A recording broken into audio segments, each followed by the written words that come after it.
UAP.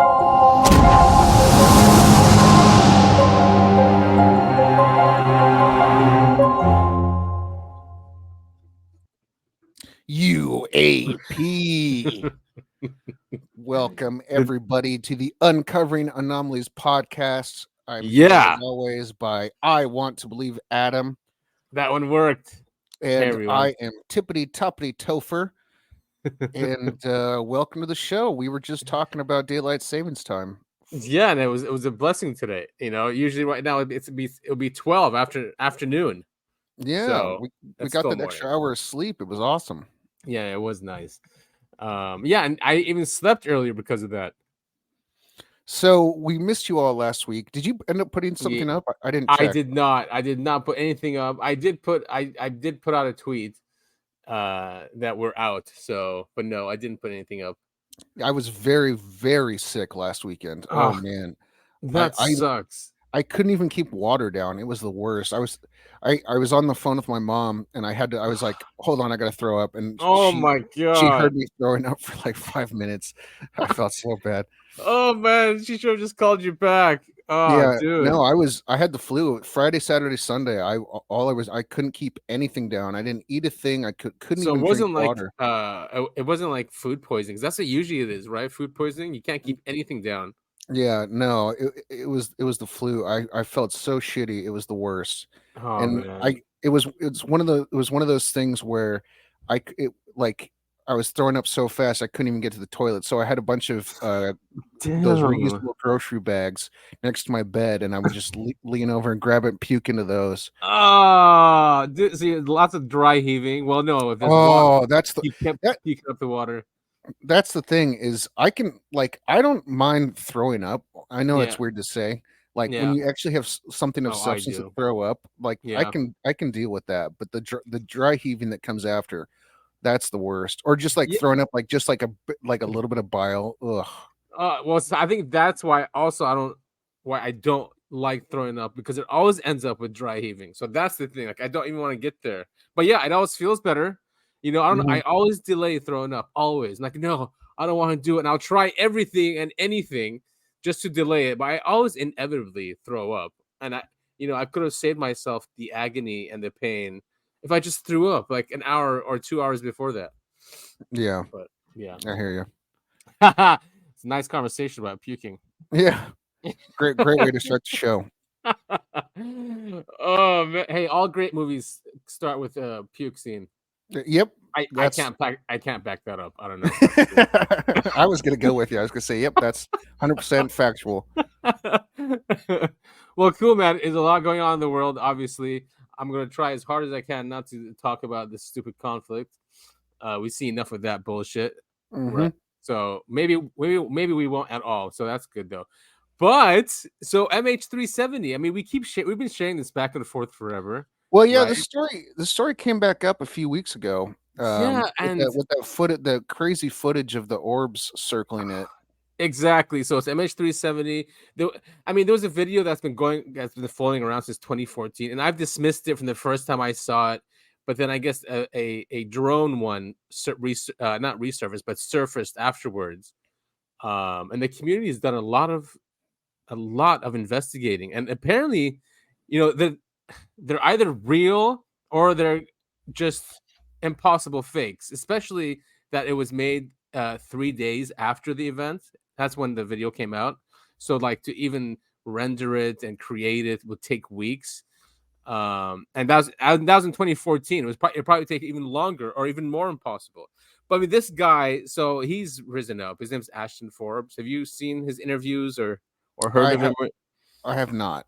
So he's made the rounds, and he's made a really convincing case of these things being real and what that could mean. So he was on an interview with alien scientists, and this is, I'll show some clips of it, but it's just insane when he goes through his one list where he saying like what the hoaxers would have to know to do this. And it's such a long list. And when he goes through it, you're like, yeah, exactly. There's no way this thing's hoax. But everyone is still obviously skeptical because it's bizarre, right? Yeah. Well, what that's what they always say is the truth is stranger than fiction.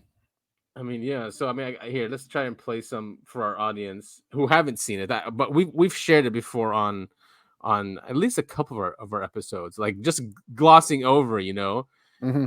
But a lot of work was put into it. Yeah. Now, if you notice the description down there below, it's got a lot of clues in it. We can see that it was actually uploaded May 19th, 2014, but we can see that it says received March 12th, 2014, which is just 4 days after the plane went missing. And additionally, it says source protected. Now, we've looked at other videos that this person had uploaded. There was a number before this, and none of them say protected on them. They say like email submission, other things like that. So this is potentially an indicator here that the person that leaked it to this Regicide Anon account or a group that this Regicide Anon account was part of. Yeah, I don't know if you heard, like they actually went out and they tried to find who could have leaked this. Did you see that or no? Yeah. Well, no, I didn't. I heard what he said though. Yeah. So he actually they went and identified someone. It's really crazy what they're doing, like the extent of it.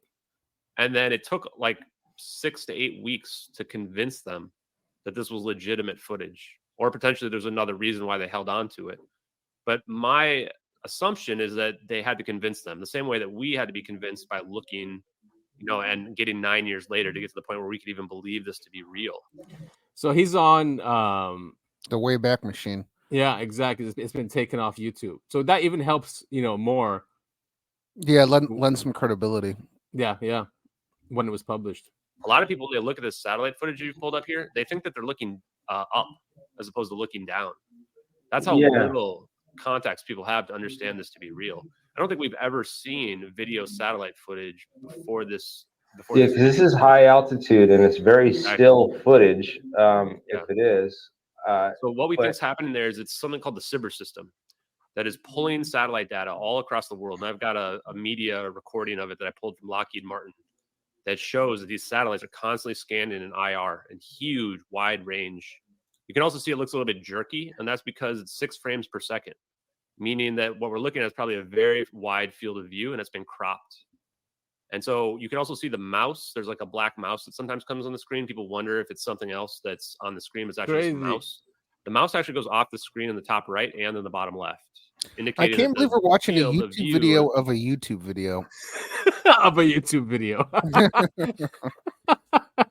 I mean, yeah. Well, or I mean, sorry, or of a recording too, because someone is recording a screen, right? It's a Citrix session, a government Citrix session, and that's why he has to pull the mouse, right?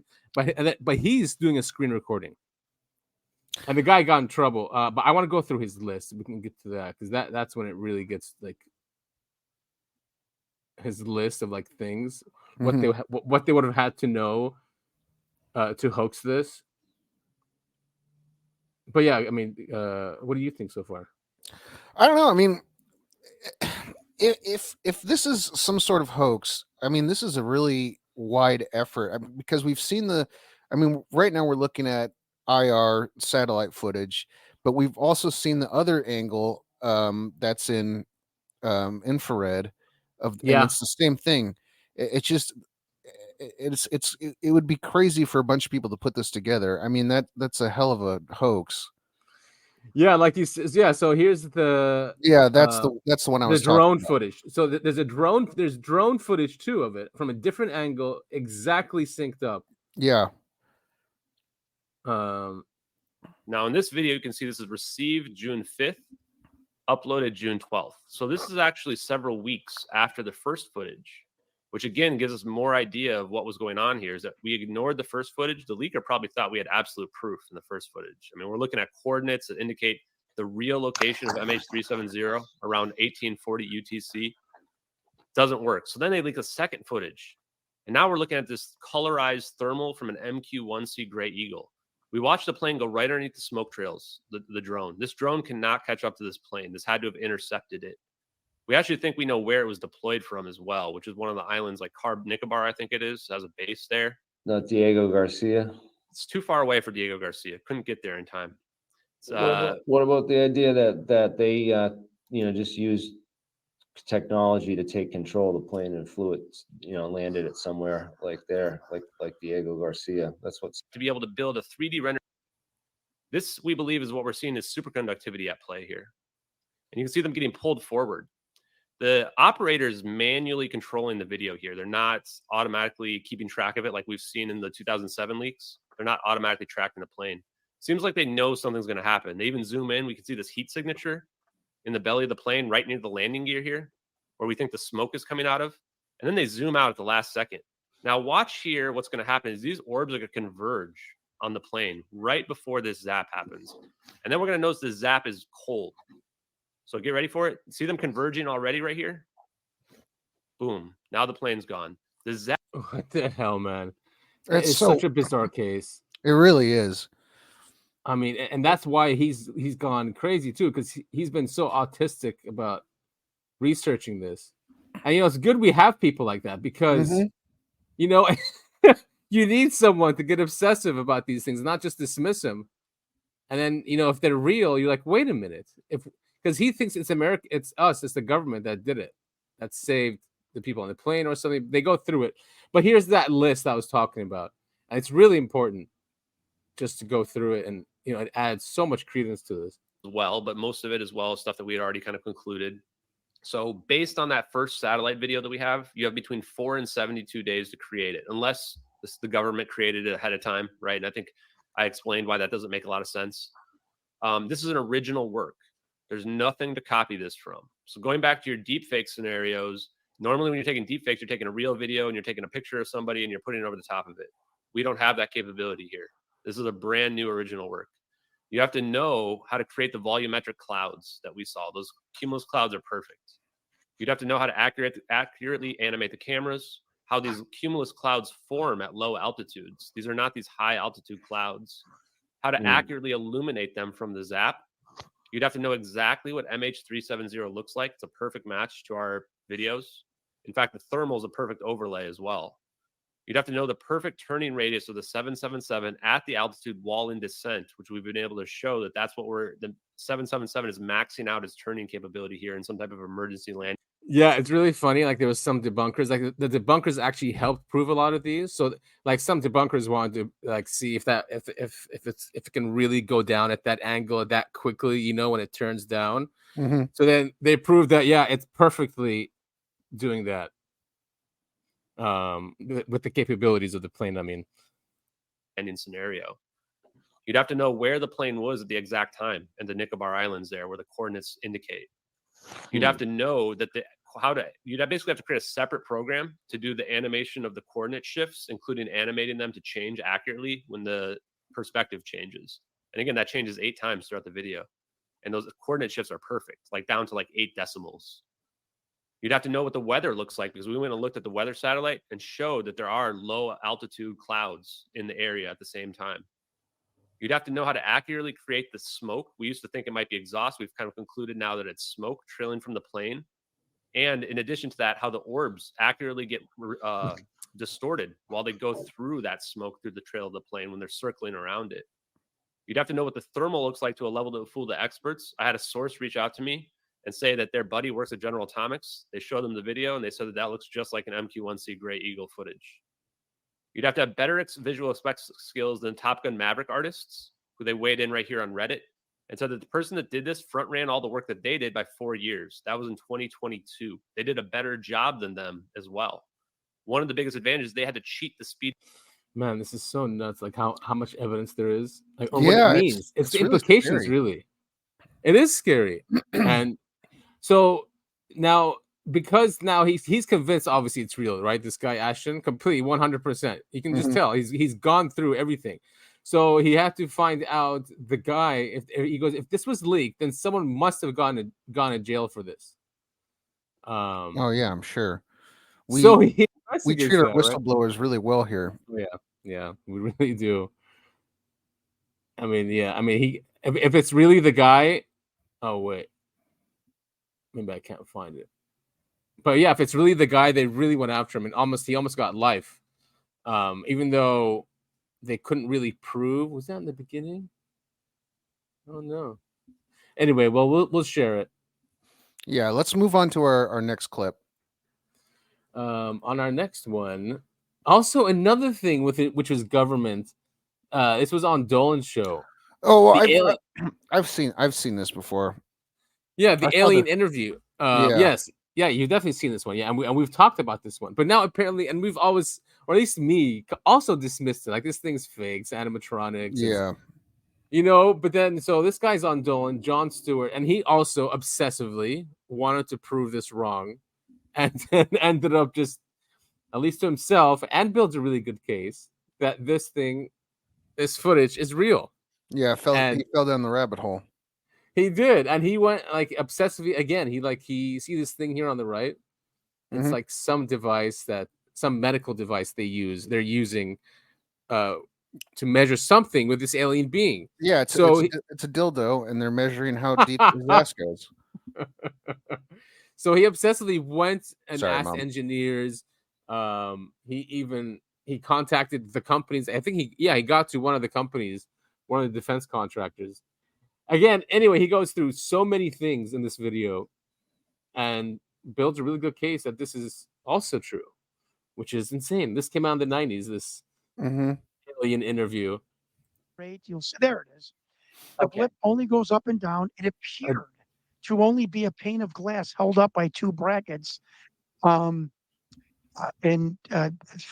only two brackets we could find that looked like it. The top, yes. that white. The lower right, the green. It's showing the blip going up and coming back down, and it's got this thick green hue, which we tried to replicate again, folks. Trying to find the truth, which meant I approached this as a hoax. This is how you do it in science. You approach something as it's not true, and then you prove it true. So my daughter and I took a pane of glass. We started bouncing a modern laser on it. It didn't have the thickness, the brightness. It shone through the other side. But an FX person said, "Yeah, good on you with your obsession, laser buddy." On a servo. So it's bracketed. I did. Okay. And then he goes through this thing. I know I did. An this thing. medical device bracketed by metal with electronics and whatever behind the glass. We're not sure that this was a cathode ray tube. No one, including heart surgeons. It's just like Hollywood effects, like just guys building just random lights and yeah, which is what they do in Hollywood. It's just random blinking lights. Like, oh, that means something, but it doesn't. Oh man!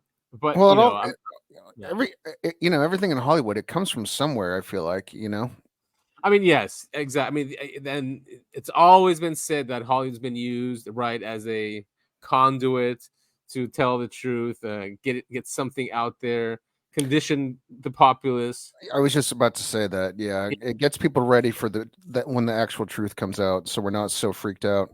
Yeah, exactly. That we don't panic. So, this list too is the unofficial name of those in the program. The alien interrogation. He went to one of the obsessed he was. He went to one of the guys on here, or leaked the guy's name. He went to the wife of the guy of whoever's in the interview, one of these high level guys, and he talked to her, and it was just I'm just showing like how obsessed this guy is, and look how convinced he is.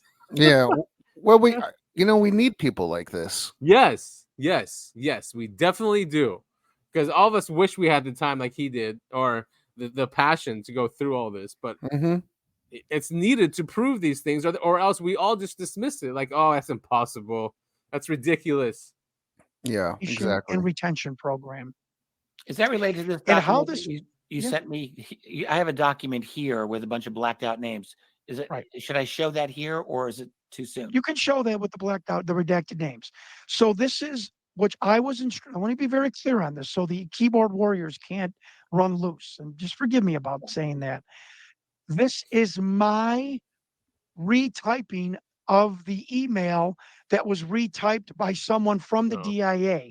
Do you understand what we're trying to do here? We are trying to do, separate the separation from the DIA by using different fonts. So I was instructed that I could show redacted versions of this, but I had to retype it. So I just want to be clear on that. Okay. But this is basically the way it came to me. So wait, is he saying the font is classified? I have no idea. All right, from the DIS. All right. Anyway, so did Larry Soyster get admonished and removed? Anyway, he obsessively goes through the entire thing. So I think it's important, if that's real, also just how like this phenomenon or this it's been out in the open and dismissed by everyone, which is unfortunate.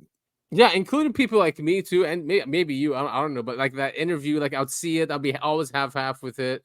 You know, if it wasn't for people like this, even the MH370 thing. Also, I was like, I was half. Like, yeah, it could be real, it could be not. But still dismissive. Even though I know in reality there's a reverse engineering program. We know, and if you project that out, we can easily have those technologies, right? And that interview could easily be real. But it's just, so it's great to see people like Ashton and that guy. What's his name? Stewart? John Stewart. Because they bring so much evidence to these things. You're like, my goodness, it was real. So, all right. So what do you got next? So sci-fi inspired tractor beams are real and could solve a major space junk problem. Have you seen the it's not really an image. It's just like an overlay of all the stuff that's around Earth right now. Oh yeah. There's a ton of stuff. Yeah, that NORAD tracks. Yeah, tracks like things even like an inch big or something or whatever. Like even really small things they track. Yeah, we've got a ton of junk around Earth right now. Yeah, because it's dangerous, right? If these hit satellites or spaceships. So yeah, getting rid of space junk, and there's a lot of companies out there, but it's cool that there's tractor beams, and I think they use static electricity or something. So yeah, electrostatic tractor. The tractor beam wouldn't suck in helpless Starship pilots, however. Instead, it would use electrostatic attraction to nudge hazardous space junk safely out of Earth orbit. Oh, nice. Oh, cool. So we litter our streets, we litter our oceans, and we litter space now too. I just figured out my new dream job, and I want to be a space trash man. Isn't that what Han Solo is? Oh no, he's a smuggler. He's a smuggler. There is a trash one, or not trash, something like that. Scrap metal. But yeah, a scrapper.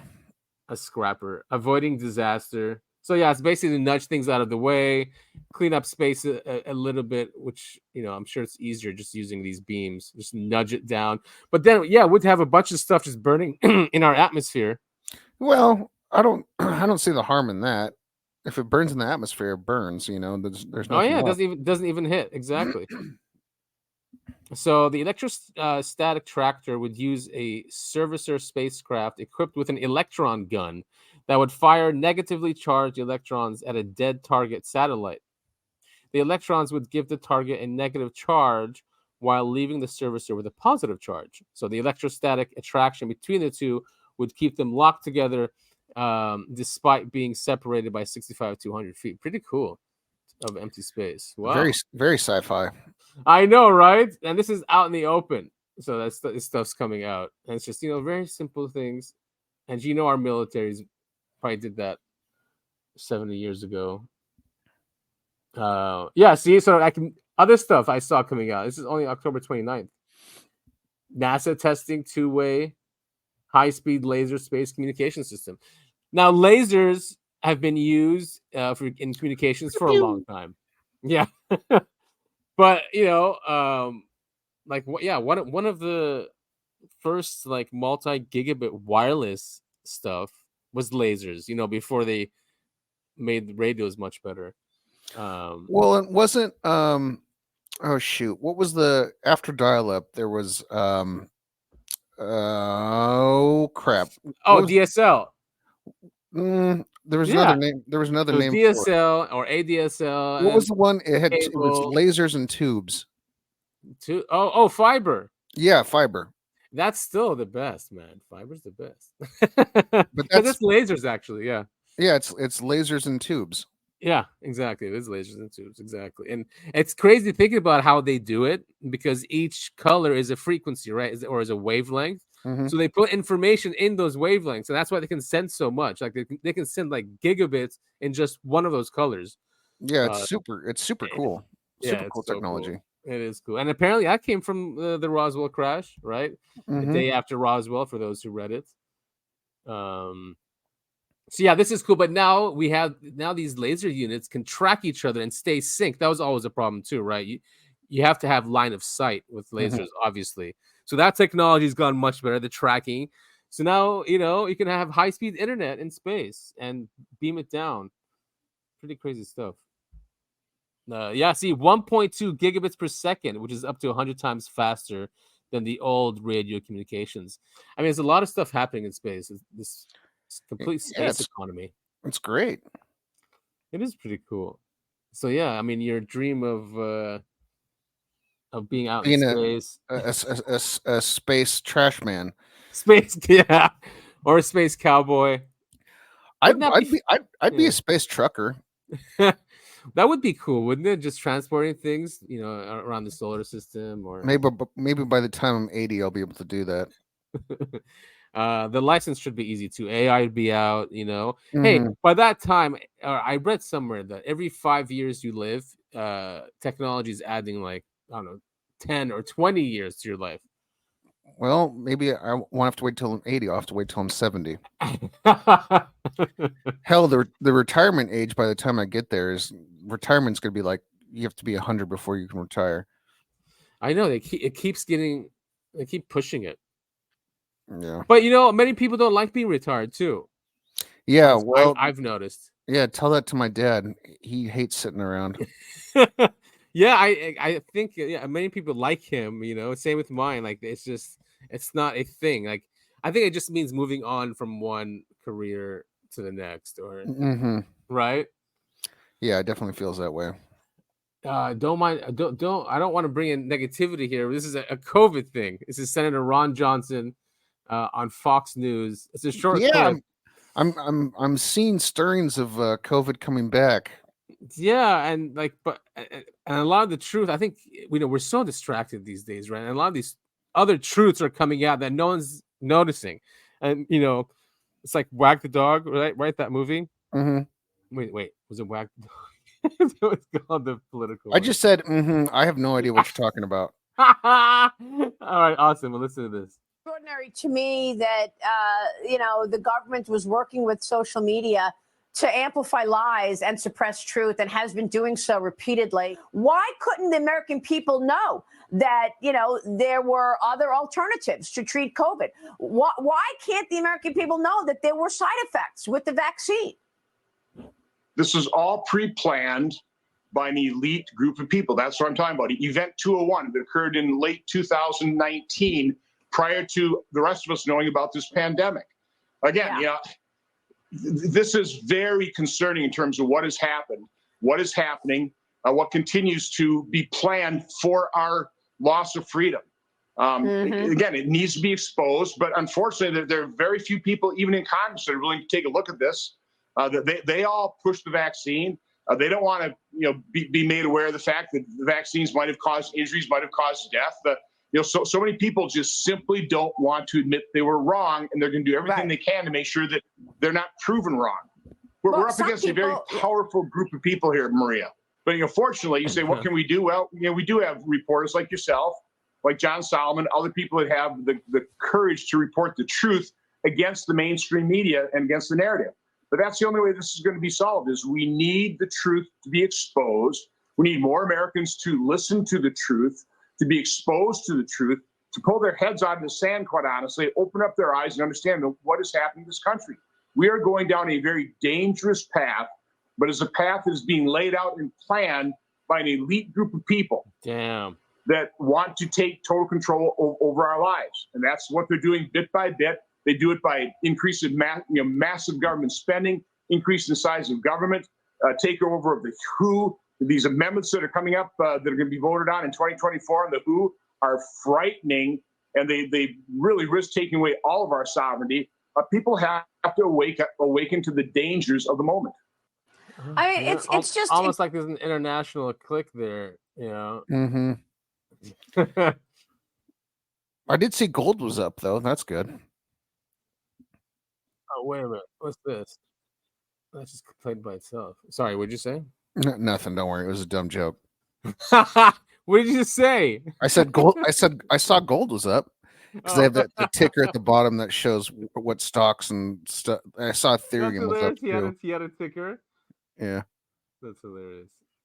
Yeah, of course the gold is up. You know, and all these guys, all these channels, don't they always push gold too? So, in college, I had this economics professor, and he pushed gold so hard. He just said, anytime he travels, he doesn't take much cash, but he takes a lot of gold with him because gold, no matter where you go, people will take gold. Yeah. It can get heavy though. I guess unless you have pellets of it. Yeah, I don't know if he had. I don't remember if he had coin. I don't think he was carrying a bar around, but I think he had coins, gold coins. Oh, anyway. Cool. And gold coin. Well, silver is supposed to be better because it's not as valuable. So you can buy like smaller things easier. Because gold, you'd have to probably give it a lot of change back or something, you know. Because it's way more expensive. His whole point was no matter where you go or like if the world ends, everyone will accept gold as currency. Yeah, he's right. Yeah, that's exactly what it is. Those things have proven for hundreds of years. Mm-hmm. But so this podcast was really cool. Remember the whole Thunderbolt generator? It's not the same thing, but this is the show that I heard that on. So now this guy's a NASA engineer, scientist. He's written many books, and his recent one is saying that the pyramid, and he's proven scientifically that the pyramid in Giza is a power station. Now they're not, but using natural forces like the Earth, and then using magical what do you call it? Sacred geometry. So again, that sacred geometry is in there, using natural forces like the Earth's circumference, these numbers. It's just so crazy, this technology. It doesn't have to have computers and code. It uses the natural world to do it. Well, and kind of on that note, I mean, what's it called? The like Egyptian light bulbs. What were those? Like they had batteries. The Egyptian batteries that they or the ones in Iraq. Those batteries. Those ones. Baghdad. Yeah. It was Baghdad batteries. Yes, I think it was called that. Yeah. Yeah, I mean, they figured out how to do that before we had electricity. So I mean, it's not all that far fetched. Right. They were just using something different. I mean, they were technological too. They're just like us, just as brilliant. Different. Just they evolved on a different path. Mm-hmm. So yeah, I mean, it's a long interview. I think I stopped at a cool place. He talks about harmonics and how it's designed. Again, long interview. Definitely recommend listening to the entire thing. So much evidence that it was some kind of power station. So let me see if I got this right. Number A is a subterranean chamber, which is picking up vibrations deep within the earth. That is transmitting vibrations up those shafts. There's two shafts, one that goes like out of the pyramid to the right, and then one that goes up into the Grand Gallery. And then it goes through the Grand Gallery into the King's Chamber. Yeah. I mean, okay, the prime impulse in the subchamber, which is A. Okay, so yes. if you're causing or driving a pulse into the earth and eliciting a response, then that's not designed to necessarily be collected just in the subchamber, right? It's designed to affect the whole area under the Great Pyramid, and for vibrations to flow from the earth throughout the 13 acres of the Great Pyramid. Okay. And then flow through to continue. The Grand Gallery, and also the king's chamber. So you're collecting those vibrations. I always thought, I had questions of what those shafts were. Remember, they always said, "Oh, live event." They used to always say this live event from the pyramids, and it'll be dramatic. It'll be a whole. I think on Discovery or something. Remember? Have you ever seen those? Oh yeah. Yeah, and then they open it up, and it's just some copper or some metallic thing. So it's crazy. I mean, that would make sense now, especially that they were metallic. They were just really strange chambers. If they're transferring something electric or electrons, then that would make sense. That's what those were. The pyramids are the Great Pyramids in Giza are just, they're so cool and bizarre. A lot of people don't know that they were once smooth and covered in limestone. So they were bright, and they had a capstone up top. Yeah, the capstone. But yeah, they were super bright, and apparently you could see them from just miles and miles away. What was the capstone? Was that limestone too? It was something really shiny. I thought it was gold. Or I might be mixing. That would have been gold. Yeah. Okay, that would have been gold. Yeah, and then limestone is underneath. Yeah. Did you ever end up reading those books I recommended, the Area 51 books? No. Oh. I remember I wrote it down. There was 10 of them, you said, though. That's a lot, isn't it? Yeah, they're not super long. Oh, okay. Anyway, it's again, like it's fiction, but the pyramids play a big part in those books.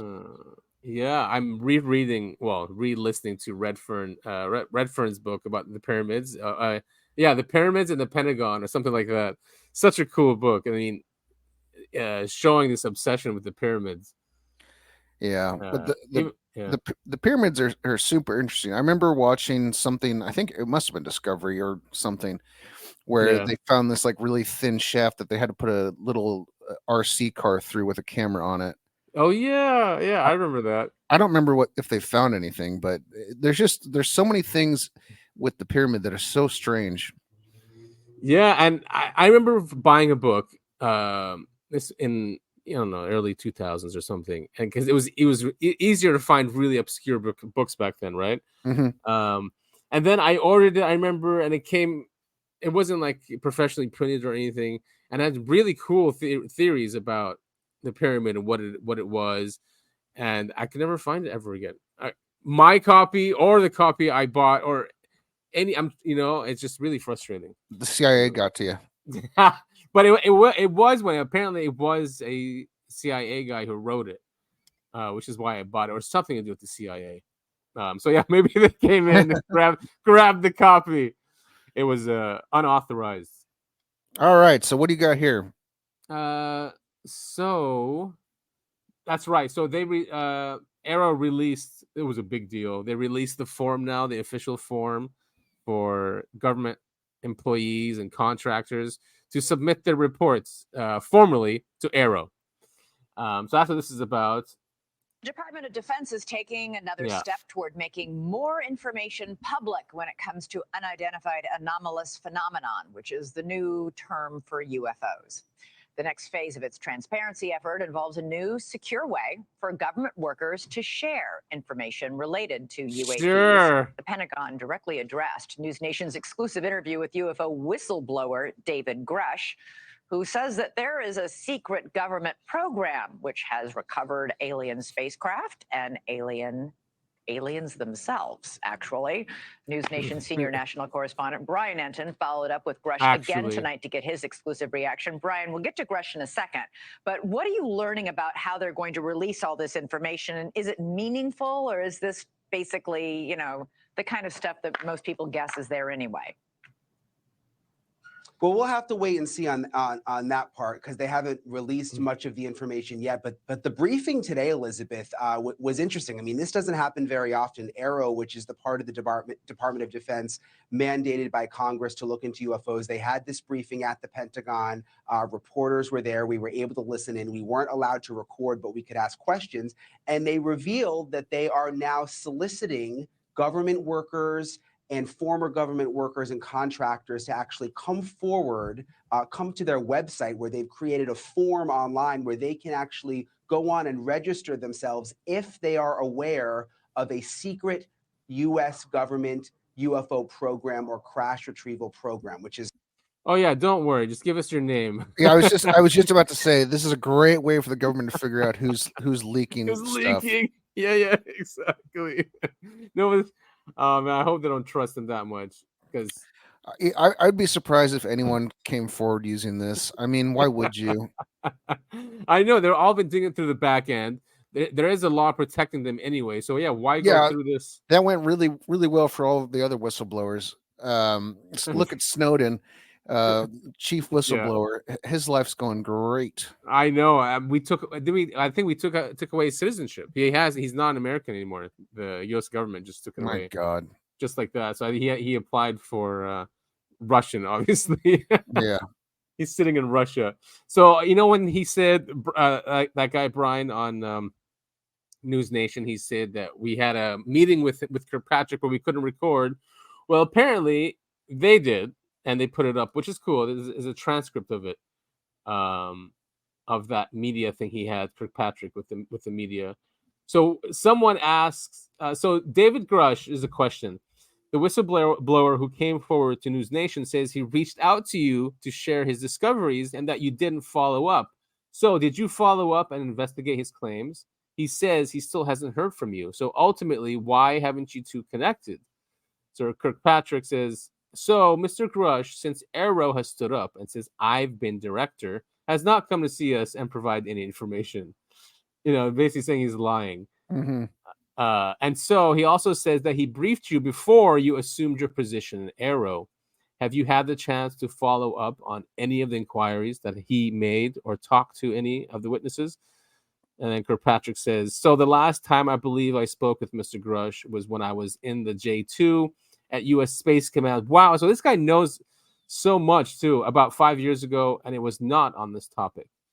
Now we have interviewed a whole range of people, over 30 people now. I think we've interviewed most of the people that he may have talked to, but we don't know that. And we have extended an invitation at least 4 or 5 times now for him to come over, to come in over the last 8 months or so, and has been declined. So, I mean, I don't know. I don't think I have this queued up, but there was somewhere I saw that Grush was responding to this and saying, yeah, he's lying. Yeah, well, we know Kirkpatrick's a liar. I mean, yes, I trust Grush way more than I trust Kirkpatrick. Kirkpatrick's like he's just a lying bureaucrat. He's just a scumbag. Such a scumbag. Oh well, I don't know if you saw this exclusive. I did see this. This is exciting stuff. Good timing. Pentagon UFO chief Dr. Sean Kirkpatrick will be replaced by end of the year as whistleblowers accuse him of lying to the public and ignoring witnesses. Yeah. Well, our government actually did one thing right. Who knew that was possible?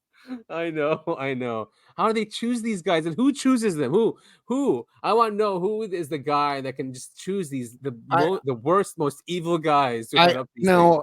Come on, it's the government. You've got evil lying people in charge, and they want to hire other evil lying people. It's not that big. It's not that huge of a leap. They all know each other too, by the way. I remember. I remember just out there in the real world, when I was in business and consulting, and that the assholes knew the assholes, and the nice people knew the good people knew the good people. It was just known. I don't know how. And the good people don't end up in charge, unfortunately. No. Just remember, kids, if you want to get ahead in life, be pure evil. So the Pentagon's UFO chief will resign by year's end amid a wave of complaints accusing him of making false statements about UFO whistleblowers and fostering an atmosphere of disinterest. That was a quote right there. Atmosphere of disinterest. All right. Yeah. That's good news. I think that's good news. I think. Well, oh, look at that cat. Whoa, easy there, cat. All right, let's move on to I think we covered this thoroughly enough. Let's move on to the next one. Oh yeah. So did you see this one? I don't think so. All right, the shapeshifter here. They're speaking in Spanish, so we're gonna have to mute it, I think. Wait, let's see. Yeah. Estaba Look at that thing. Oh wait, no, that was a cat. Wait, but you'll see it. Dog. Here. Or a dog. No, but you'll see it here. There it is. So the dog sees it. See how it touches itself. Oh, weird. Yeah, and then when he's come in, he sees it, so it hides. And so we're looking at cryptid footage right now. Yeah, they're saying it's a shapeshifter. So it just shaped. Oh, it looked like him. Oh, that is bizarre. Whoa! And then he freaks out, so he leaves. Right? He's like, "Whoa, what the hell is that?" So it turned into him when it saw him. Did you see that? Yeah. Very strange. So now it's standing up. It's really skinny. There it is. Whoa! Did you see the shadow? That is weird. So there it is. So it's like it's some sort of animal on all fours at the very beginning, and it like scratches its head or something. Yeah. And then it turns into a human shape. Wow. Yeah, once it sees him, there it is. It's trying to mimic his shadow, maybe so he doesn't see it. Oh, whoa. Do you think like that's how they camouflage? They might trick you like they're your shadow. He's not nearly freaked out enough though. No, but what? Maybe he thinks it's a. And then it like stands. It looks like a child. Yeah. But it's super thin, and it's on 2 feet, like 2 legs. And kind of just hangs out. I don't know. Look how he's watching it from far away, and he brings in his mom or something. And his mom's like, "What is it?" She's gonna throw a shoe at it, I'm sure. Yeah, it's a powerful weapon. All right, so what? Nothing happens when she shows up. Very, very bizarre footage. Very cool. Isn't that crazy? It's Mexico from. Always has these Where's things. this from? Where's Koa? Mexico. Koa. Where's that? What does that say? Nava. Nava Koa. Wait, where is it? Where are you reading that? Oh, Bruja. No, at the top, right there. Por Nava Kaolua. Oh, yeah. Captain on video, Bruja que Dimbula. Oh, yeah. Por Nava Coela. Something like that. I'm sure we just butchered that. My brother's going to be really mad if he listens to this episode. But isn't that crazy? So wait, does he go back to it? This is showing the when he first walks up to it. So they keep on. I want to know what the mom did. So he went to go get his mom. It looks like it just left, and by the time the mom got there, it was gone. Oh yeah, look at her. She's right there. There's nothing there anymore. She's like, oh shit, the mom's here. Yeah. All right, that's really weird. Very weird. By the way, so when it comes to like UFOs and stuff, that's all I really had. Really? Yeah, the rest is all stupid. The conflict and that stuff, which is super negative. Yeah. You know. Well, so are we doing a really short episode today, or? Yeah. Okay. I mean, I wasn't sure we were going to have a full one. Yeah, sorry, I left you in the lurch a little bit. No, that's fine. That's totally fine, dude. I mean, we have to be flexible with these things. Stuff happens. We can't always be on podcast mode. I mean, are there any podcasts out there or people who have been in every single show like for the entirety of their career? Probably not. So as you know, I like Last Podcast on the Left. Yeah.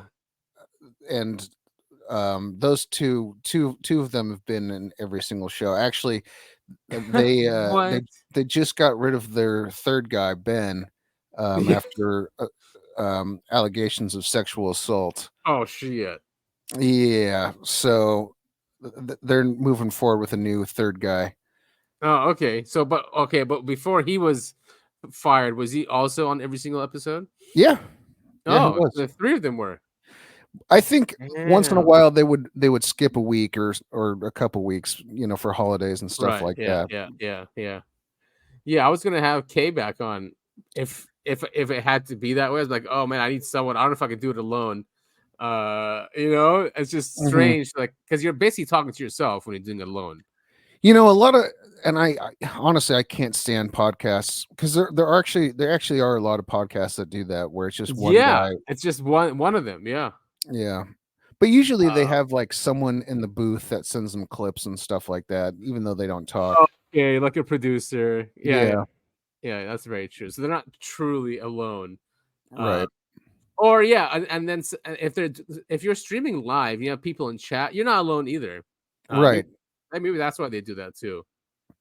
I would love to eventually have chat going while we podcast. I think that do that actually. I mean, if you want to do the next one, we could do that. Just to try it out. I don't think we've got a big enough audience to. Well, you have to build it.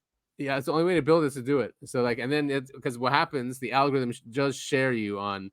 It'll put you on some people's homepages. Can we do that on StreamYard? Yeah, we can. We can connect it to YouTube. Oh, cool. Okay. Yeah, so we can try that if you want, and see. Let's wait a little bit. I'm not sure I'm ready for it. All right. What about showing it? What about showing our faces? Are you ready for that? Oh, absolutely not. That's not happening. Not even sunglasses. What about hats on sunglasses? If anyone at work figured out I was doing this, I know. I'd be in so much trouble. No, I know. I'd lose my. I am not going to say it, but I mean, yeah. What about sunglasses and hats? Isn't that kind of? Let's stick.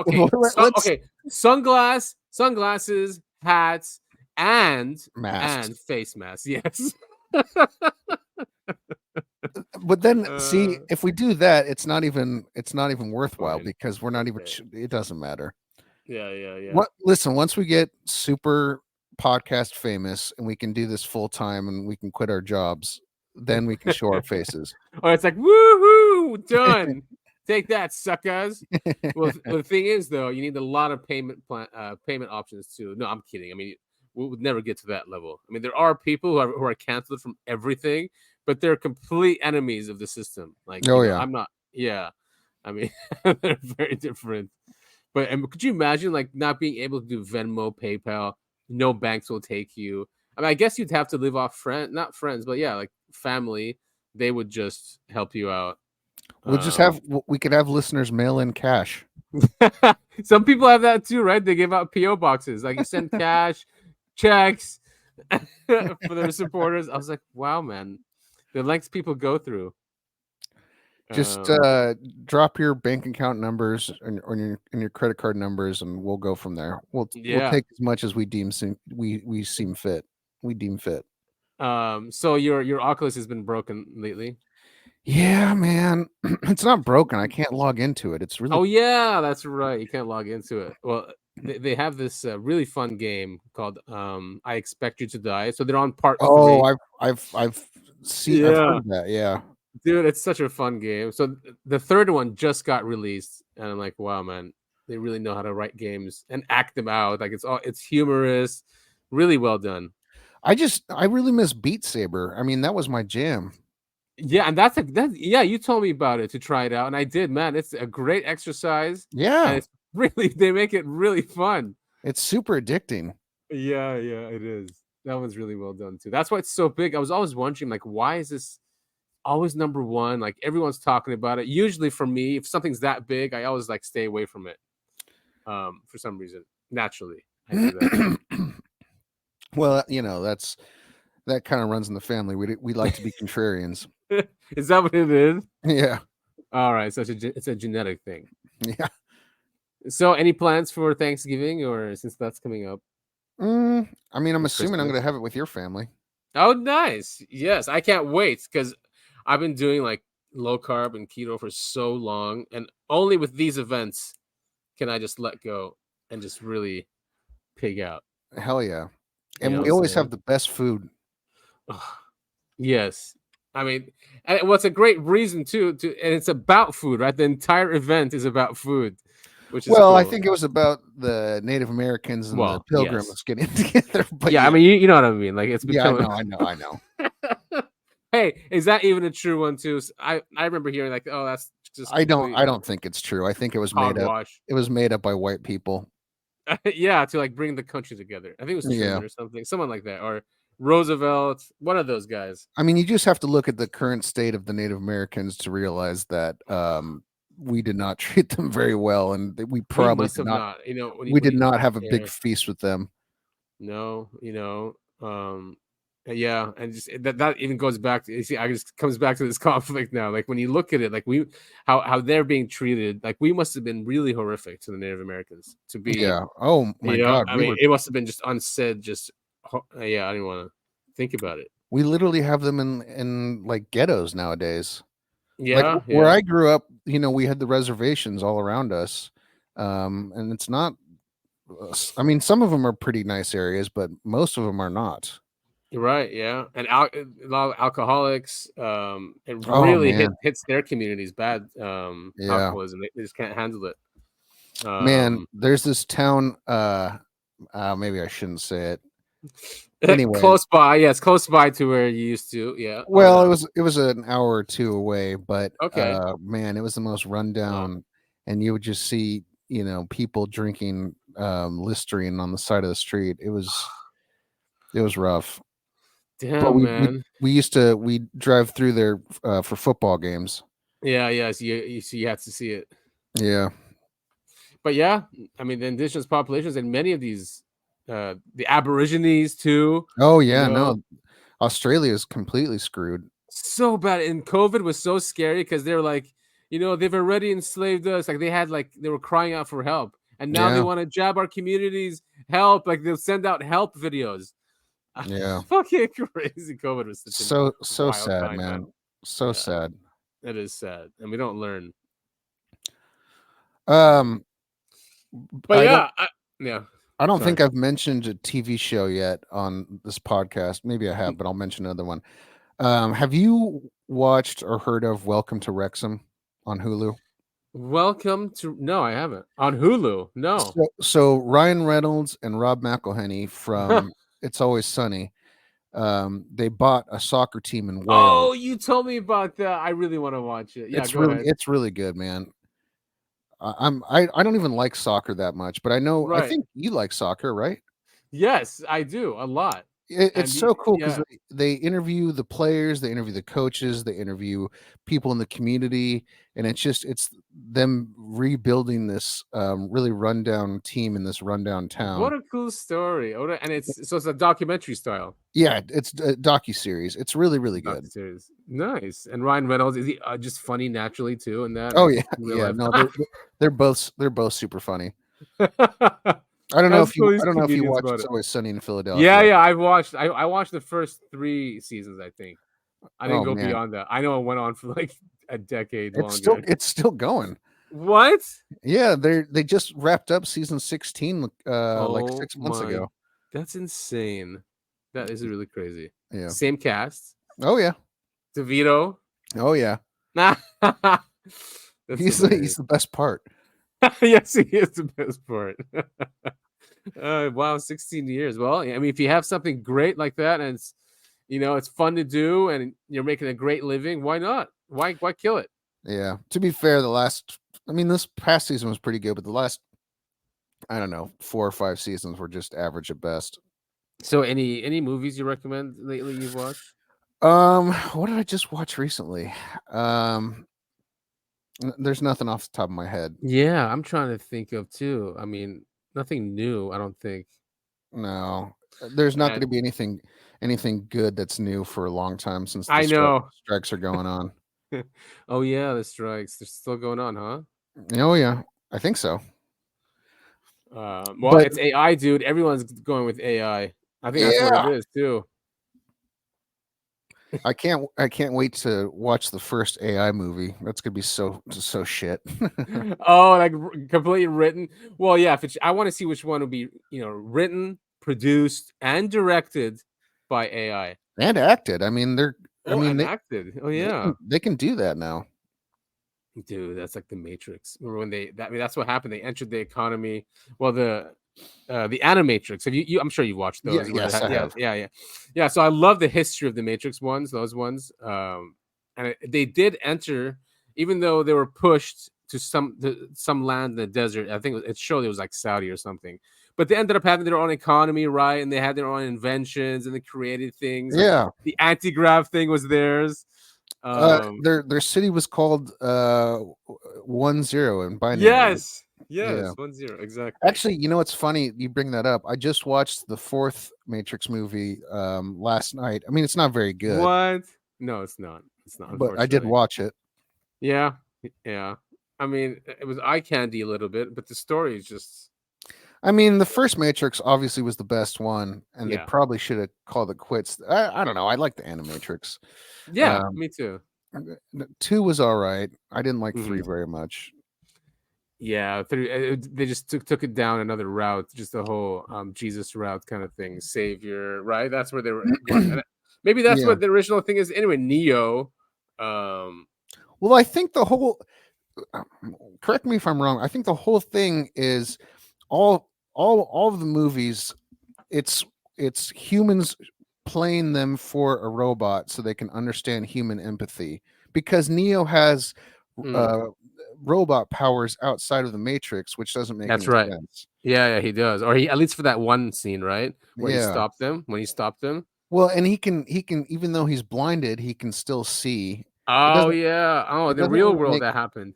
Yeah, it doesn't really make a whole lot of sense unless we are in a Matrix. Right. A bigger one. Right.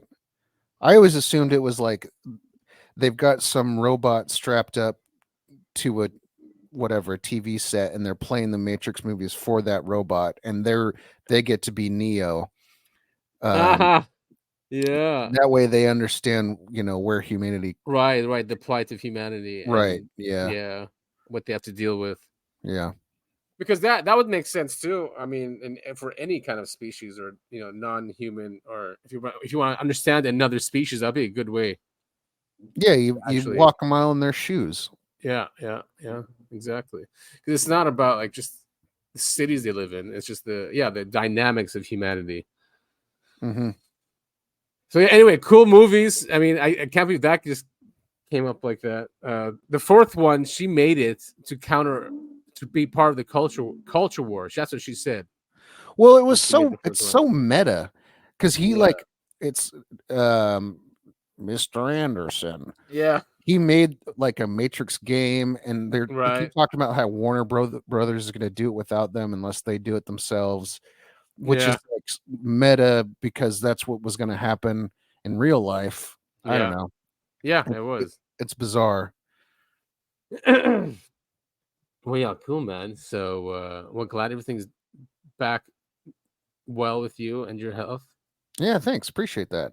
Well, everyone, thank you so much for listening. This has been the Uncovering Anomalies podcast. That is I Want to Believe Adam.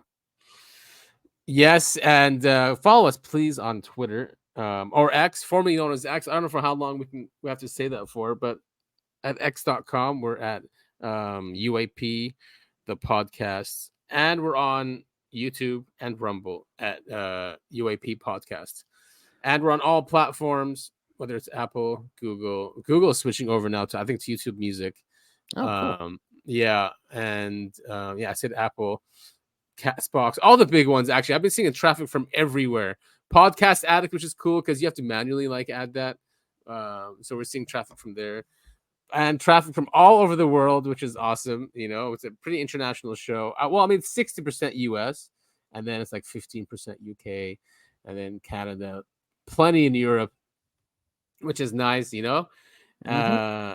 And listenership on YouTube now is like surpassing kind of the podcast, or they're kind of equal now. It's looking like. But on Spotify, we put up the videos just like we put on YouTube. So if you have Spotify, you can actually see it on video, not just listen to it. Other than that, support us. We have a support link. Although not necessary or not obligatory, but it'd be nice to get a nice pat on the back, right? Although seeing the growth, also listenership is nice. I prefer pat on the butt. Pat on the butt. All right, so I'll add that to the copy of this show and just see if it helps. It'd be a nice A/B experiment. Absolutely. All right. And I am Tippity Toppity Topher. And once again, thank you all so much for listening. And we will see you next week.